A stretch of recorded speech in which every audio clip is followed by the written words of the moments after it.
What is good? Osiris here, stuck in the middle. Thank you for joining. I want to get everyone's thoughts on revenge because this is what I'm calling what I'm going to read here, a tweet from David Bossie. To me, it comes across as revenge. And the thing that I like the most about this MAGA populist right movement, it is driven by the people. We saw, before I read this tweet, we saw Donald Trump give a speech, which I was really looking forward to. I didn't get a chance to do a video leading up to it, but I was really looking forward to hearing what Donald Trump was going to say. Because if he said the wrong thing, he was going to get booed off of that stage. If he had kept talking the way he was talking leading up to that, and I did do a couple videos on that, if he had done that on that stage, he would have got booed right on off the stage. But if you heard Trump in Arizona, Trump's a good speaker. I enjoy listening to him speak. It doesn't matter if you agree on everything. He has a presence about him. And I listened to the whole speech. Not once did he talk about the greatness of Operation Warp Speed, the greatness of Big Pharma, the greatness of the V. He didn't talk about any of that. He talked more about liberty. He wasn't strong enough again against Fauci, even though the crowd was yelling, lock him up, which was pretty cool to hear. But my point is, he changed. And I thought he was always going to change. It's up to him. Either he changed to meet the will of the people, or he's done.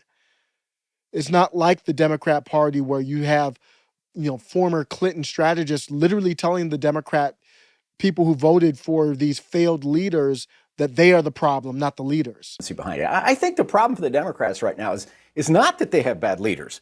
They have bad followers. So let's get to David Bossie. David Bossie, former strategist with Donald Trump, says, let us be very clear about the new rules. They also apply to Joe Biden. When we take the House in 22, Biden will be impeached. And when we win back the White House in 24, Biden has no executive privilege on Hunter, the family business, Afghanistan, the border, and the litany of other investigations. And this is another red flag. This is where I need help from people. I am not for this. Do not lose track of what you need to do for the will of the people. All this stuff, impeaching Biden, going after potentially family business in Afghanistan, none of that accomplishes anything. Do not lose track of what you are about. If there is an America First wave, do not waste it on those type of things. Now, don't get me wrong. I obviously am fully for Joe Biden being impeached, simply for attempting the OSHA mandate to me. And then before that, ignoring the Supreme Court ruling and then doing the CDC moratorium twice. Though that alone, not even talking about Afghanistan or Ukraine or anything else, those alone. And for me, the mandate's the number one impeachable offense. So I'm not against that. But he would be, just to be honest, an old, feckless, failed embarrassment of a leader. It's not like it's a Gavin Newsom who won in 2020. And he's supposed to be the young future of the party, will be around forever, is somewhat of a leader for them. That might change my thought on it if it's not Joe Biden, it was Gavin Newsom. But you've got Joe Biden. It would be Kamala Harris afterwards. You got 2 years left for this failed guy. You would do better to contrast your beliefs with his than to do an impeachment that would obviously be partisan. I don't think any impeachment that's partisan in nature should happen. It's a waste of time. Joe Biden, in his speech, I'm recording this on the 20th. He had a speech yesterday on the 19th, and he took questions for quite some time. The first that I can remember him doing it for so long. And he asked multiple times what the GOP was about. And what Joe Biden meant by that was what he wanted to know. Mitch McConnell, you and I, we're basically on the same team. He's basically saying, why haven't you squashed this populist movement from Trump, Marjorie Taylor Greene, Boebert, and others? Why haven't you squashed that? But I think the America First candidates, and I think Marjorie, in my opinion, Marjorie Taylor Greene is the leader of the American First movement right now. Right now, even more than Trump, because Trump's not even in office. What I think they missed an opportunity today, and I haven't seen it, maybe they will, is a retort, a statement.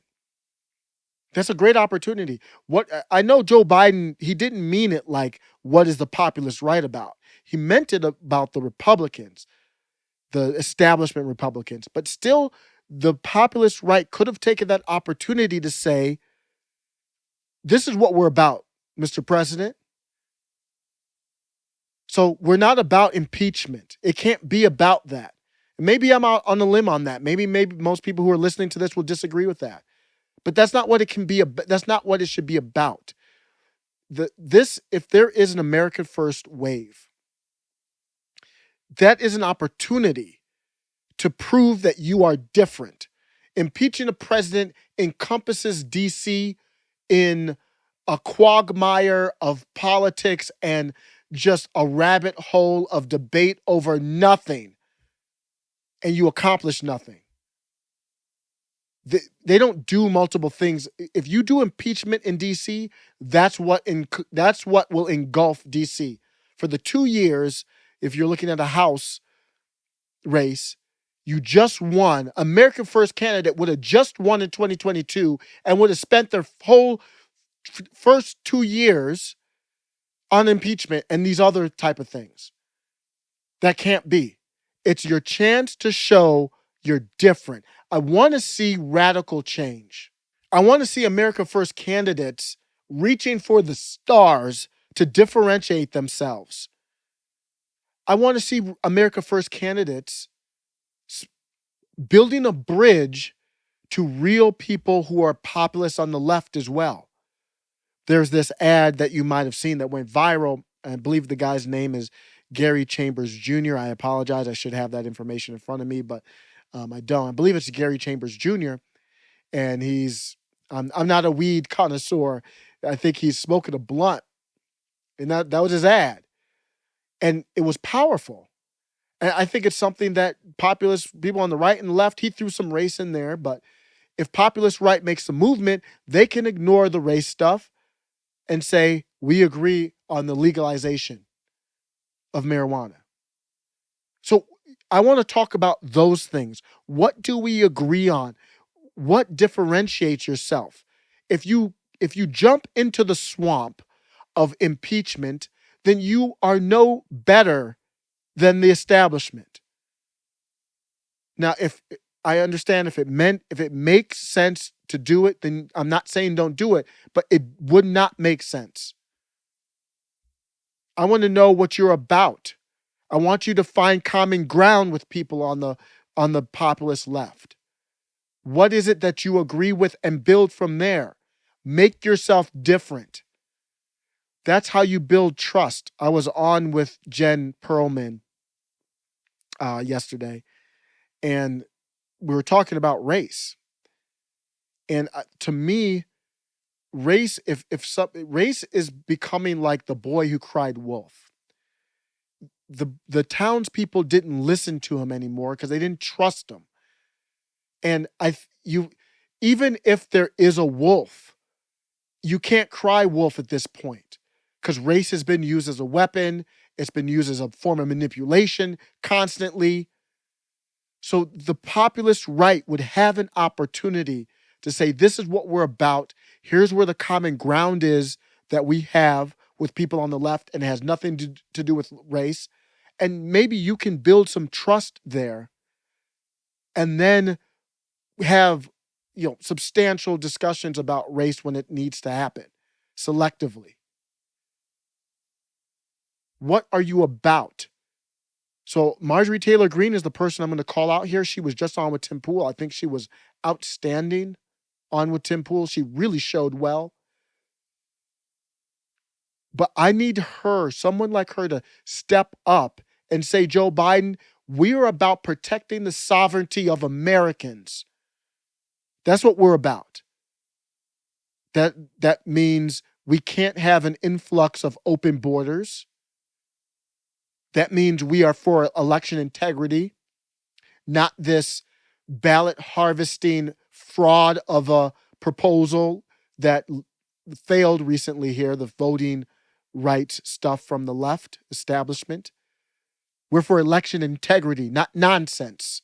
Mr. President, if you want to know what we're about, we're not about, like you, requiring ID to dine in for a 5-year-old and not wanting to require it to vote. That makes no sense. We're about integrity. We're not about using race as a weapon from the federal government. That stops with us. Most of the country does not agree with that. You are scaring people into falling in line with this critical theory religion. We are for removing that. No state-sponsored religion. That's how we protect the sovereignty of American people. It starts from bodily autonomy on up. We believe Washington, D.C., we should be working to earn the respect of people. It's not the other way around. Behind it. I think the problem for the Democrats right now is not that they have bad leaders. They have bad followers. For example, I'm going to end with this, the debt ceiling. We are for controlling government spending. That includes the Department of Defense. And then once we do that, we can look at where the money's allocated. Once we control that. Because recently, so that I don't want to hear about impeachment if the America First wave happens, and I know I'm over my skis on this. We can't trust this polling. This is the same polling that was wrong for Trump. The polling is inaccurate.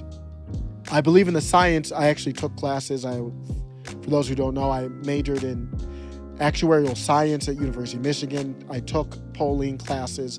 The science of polling is accurate, but you have to use assumptions. So it's been a mess. The polling is a mess. I don't trust the assumptions used.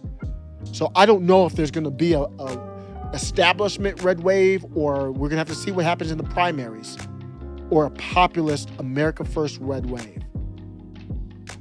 But if there is, then the higher standard should be, we should be able to now control limiting the debt ceiling, which is how we get into these never-ending wars. That's how this stuff happens. And we agree on that. Progressive left, Jimmy Dore left, Steve Bannon right, both agree on that. That's how the America First candidates can differentiate themselves. So that's just my rant. Hopefully it made sense. My question for you is, do you agree? Or do you think everything that I talked about, or the parts that you agreed with, should happen alongside impeachment? Why would you impeach this guy? He looks terrible. He's not polling well. Let him, ignore him. Get into office and say, we're different. We're not about. We know we can impeach you, and don't make us have to do it. But we're about these other things more importantly. Let me know what you think. Take care.